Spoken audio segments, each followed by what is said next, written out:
আসসালামু আলাইকুম viewers, ফাইমিলি kitchen থেকে চলে আসলাম। আজকে ভুড়ি রান্না করেছিলাম, সেই রেসিপিটা আমি আপনাদের সাথে শেয়ার করছি।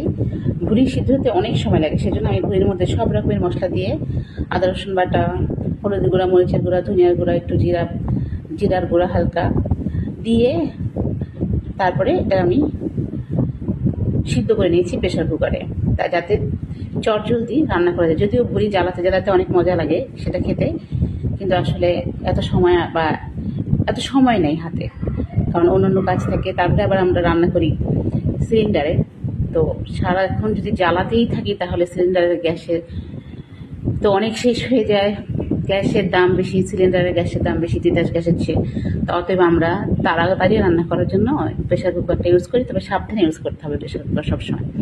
ভুঁড়িটা যখন আমার সিদ্ধ হয়ে গেছে তখন এটা আমি উঠিয়ে রেখেছি। তারপরে চুলে একটা কড়াই বসে তাতে তেল দিয়ে দিয়েছি, আর মোটামোটা করে কেটে নিয়েছিলাম পেঁয়াজটা দিয়ে দিলাম। তারপর আস্ত কিছু গরম মশলা দিয়ে দিয়েছি, দারচিনি, এলাচ, তেজপাতা, লবঙ্গ, যা যা মশলা লাগে দিয়ে তারপরে আবার অল্প অল্প করে আদা রসুন বাটা, তারপরে হলুদের গুঁড়া, মরিচের গুঁড়া, ধনিয়ার গুঁড়া, তারপরে লবণটা একটু জাল দেওয়ার সময় লবণ দিয়েছিলাম আমি ভুঁড়িটা যখন, তারপরে লবণটা কম হয়েছিল একটু লবণ দিয়ে দিলাম, দিয়ে মশলাটা খুব ভালো মতো কষিয়ে নিয়েছি, সাথে দুটো আস্ত শুকনো মরিচ দিয়েছি।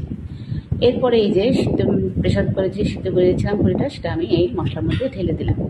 এর মধ্যে আরও কিছু মশলা ইউজ করেছি আমি, যেমন জয়ফল জয়ত্রী বাটা দিয়েছি, আর জিরা বাটা দিয়েছি, কাঁচা জিরা বেটে নিয়েছিলাম সেটা দিয়ে দিয়েছি। এরপরে খুব ভালো মতো বেশ অনেকক্ষণ এই মশলার সাথে ভুঁড়িটা আমি কষাবো। ভুঁড়ি আসলে যত জ্বালানো হয় ততই মজা লাগে, এবং ভাজা ভাজা করলে একটা টেস্ট একরকম, ভুনা ভুনা করলে একটা টেস্ট একরকম। তো আমি আসলে ভুনাই করেছিলাম, একদম ভাজা ভাজা করিনি। তো বেশ কিছুক্ষণ টাইম নিয়ে হাতে তারপরে এটা কষিয়ে নিয়েছি আমি।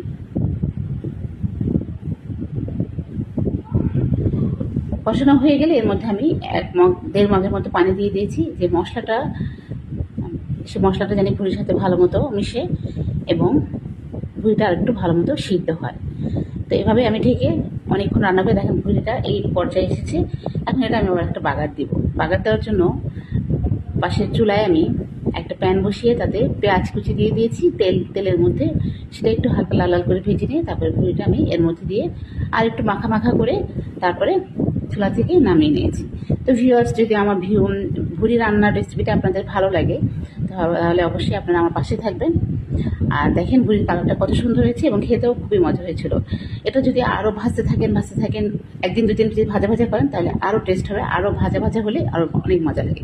কিন্তু আসলে এত সময় আগেই বলেছি, তো সময়ও নেই, আর আমি যেহেতু সিলিন্ডার ইউজ করি এত গ্যাস খরচ করতে যাচ্ছি না, একটু কিপটা আমি করলাম আর কি।